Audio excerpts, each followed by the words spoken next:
کبیرہ میرے عزیزوں قربان جائیں، رب کی بارگاہ سے آواز آ گئی، حبیب ہماری بارگاہ میں چلے آؤ۔ نبی کتنا آگے بڑھے، اللہ اکبر، مکہ سے آگے، لا مکہ سے آگے، وہاں پہنچ گئے جہاں آج تک کوئی نہ گیا۔ اللہ اکبر کبیرہ، آسمان کی معراج ہو گئی، زمین کی معراج ہو گئی، رب تبارک و تعالیٰ کے قرب خاص میں چلے گئے۔ جب رب تبارک و تعالیٰ کے قرب میں پہنچے، اللہ تبارک و تعالیٰ نے فرمایا، اے حبیب یہ بتاؤ دنیا سے کیا لے کر کے آئے ہو؟ دنیا سے کیا لے کر کے آئے ہو؟ میرے آقا کائنات صلی اللہ تعالیٰ علیہ وسلم نے فرمایا، وہ جس کا پڑھنا نماز کے اندر واجب، نماز اس کے بغیر نہیں۔ اللہ کے رسول نے فرمایا، تحیات للہ والصلوات والطیبات، اے اللہ جانی اور مالی عبادتیں سب تیرے لیے۔ اب اللہ نے فرمایا، السلام علیکہ ایھا النبی ورحمۃ اللہ وبرکاتہ، سلامتی ہو تم پر اے میرے نبی، اور میری رحمتیں ہو تم پر۔ السلام علینا وعلی عباد اللہ الصالحین، میرے آقا نے ہم غلاموں کو فراموش نہ کیا، ہم غلاموں کو چھوڑا نہیں۔ یار ایسا نبی کسی کا ہے؟ پڑھو تاریخ میں اور پڑھو نبیوں کی سوانح حیات کو۔ اگر قوم نے نہیں مانا تو فوراً دعا کری اللہ کا عذاب آتا، قوم ختم، قوم نے اس کو نابود ہو گئی۔ لیکن قربان جائے، اس قوم نے نبی پر پتھر برسایا، لیکن نبی نے یہ نہیں فرمایا کہ اللہ اس قوم کو ہلاک کرے۔ نبی کی زبان سے نکلا تو یہ نکلا کہ اللہ اس قوم کو ہدایت عطا فرما، اللہ اس قوم کی رہنمائی فرما۔ اللہ اکبر کبیرہ، میرے آقا نے جب اتنا عرض کیا، رب کی بارگاہ سے آواز آئی، السلام علیکہ ایھا النبی ورحمۃ اللہ وبرکاتہ۔ اس وقت میں اللہ کے رسول نے ہم غلاموں کو یاد فرمایا، السلام علینا وعلی عباد اللہ الصالحین، سلامتی مجھ پر بھی ہو اور تیرے نیک بندوں پر بھی، تیرے نیک بندوں پر بھی سلامتی ہو۔ پھر اس وقت میں کہا گیا، اشہد ان لا الہ الا اللہ، گواہی دیتی ہے کہ اللہ کے سوا کوئی معبود نہیں، یہ فرشتوں نے کہا، واشہد ان محمدًا عبدہ ورسولہ، اور ہم گواہی دیتے ہیں کہ محمد صلی اللہ علیہ وسلم اس کے بندے اور اس کے رسول ہیں۔ اللہ اکبر کبیرہ، میری عزیزوں قربان جائیں، کتنی راز کی باتیں ہوئی، کتنی باتیں ہوئی ہیں، رب جانے اس کا حبیب جانے۔ لیکن آخری نقطہ میں آپ کو بتا دوں، حضرت عائشہ صدیقہ ام المؤمنین، حضرت عائشہ صدیقہ رضی اللہ تعالیٰ عنہا نبی کی بارگاہ میں حاضر ہیں۔ میرے آقا نے فرمایا، اے عائشہ اگر کچھ مانگنا چاہتی ہو تو آج مانگ لو۔ نبی کے دربار میں نبی کا فیض جاری ہے، اس لیے کہ میرے عزیزوں نبی کی شان وہ ہے، واللہ موتی وانا قاسم وامت سائلہ فلا تنہر۔ یا رسول اللہ، آپ کی بارگاہ وہ بارگاہ ہے جہاں کسی کو جھڑکا نہیں جاتا، بھگایا نہیں جاتا،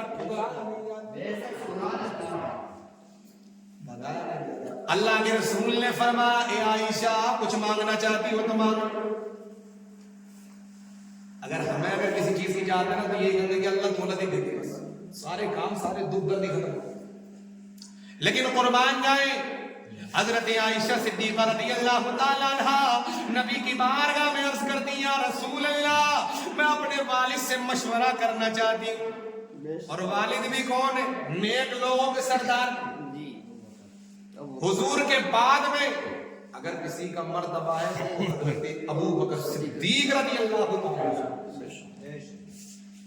اللہ اکبر کبیرہ، آقا نے فرمایا کہ اگر مشورہ کرنا چاہتے ہو تو مشورہ کرو، مشورے میں خیر ہوتی ہے، مشورے میں فائدہ ہی آپ کو ملے گا، اور بغیر مشورے کے کوئی بھی کام اگر آپ کریں گے تو اس میں کہیں نہ کہیں نقصان ہے، اس لیے کہ حضور نے خود مشورہ کیا اپنے صحابہ سے۔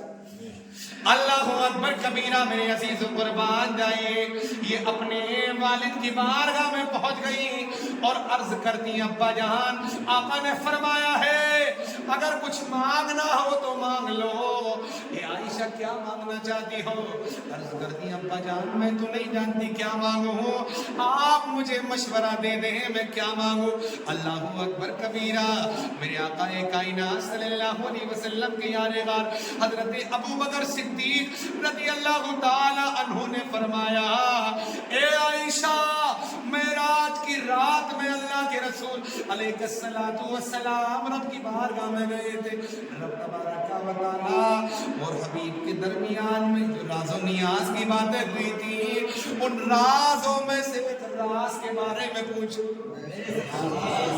ان رازوں کے بارے میں سے ایک راز کے بارے میں پوچھو۔ اچھا اور مجھے بھی بتا دینا کہ وہ راز کیا ہے۔ اللہ اکبر کبیرہ، بارگاہ والد سے اٹھی نبی کی بارگاہ میں پہنچ گئی، عرض کرتی یا رسول اللہ معراج کی شب میں جو آپ گئے تھے آپ کے اور رب کے درمیان میں جو راز و نیاز کی گفتگو ہوئی تھی ان میں سے ایک بات مجھے بتا دیں۔ اللہ کے رسول نے فرمایا اے عائشہ سنو، اگر کوئی کسی کا ٹوٹا ہوا دل جوڑ دے تو اللہ تبارک و تعالی اسے جنت عطا فرما دے گا۔ اب جیسے ہی اتنا کہا نبی کی بارگاہ سے سنا اور اپنے والد صاحب کو جا کر کے لگا، والد صاحب سے جا کر کے کہا، والد صاحب نے سنا اور رونا شروع کر دیا، حیرت میں پڑ گئی کہ آخر معاملہ کیا، آخر وجہ کیا۔ نبی نے فرما دیا اگر کوئی کسی کا ٹوٹا ہوا دل جوڑ دے تو جنت واجب ہوگی۔ حضرت عائشہ صدیقہ ام المؤمنین رضی اللہ تعالیٰ عنہ عرض کرتی ہیں ابا جان آپ کیوں رو رہے ہیں؟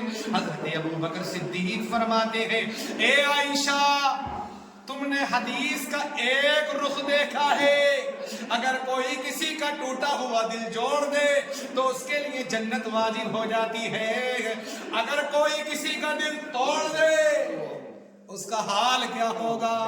میں حدیث کا دوسرا رخ دیکھ رہا ہوں، اگر کوئی کسی کا دل توڑ دے تو اس کے لیے جہنم ہو جائے۔ اللہ اکبر، یہ بزرگوں کے معاملہ۔ میرے عزیز رب فرماتا ہے سبحان الذی اسری بعبدہ لیلا من المسجد الحرام الی المسجد الاقصی، پاک ہے وہ ذات جو لے گئی اپنے بندے کو راتوں رات مسجد حرام سے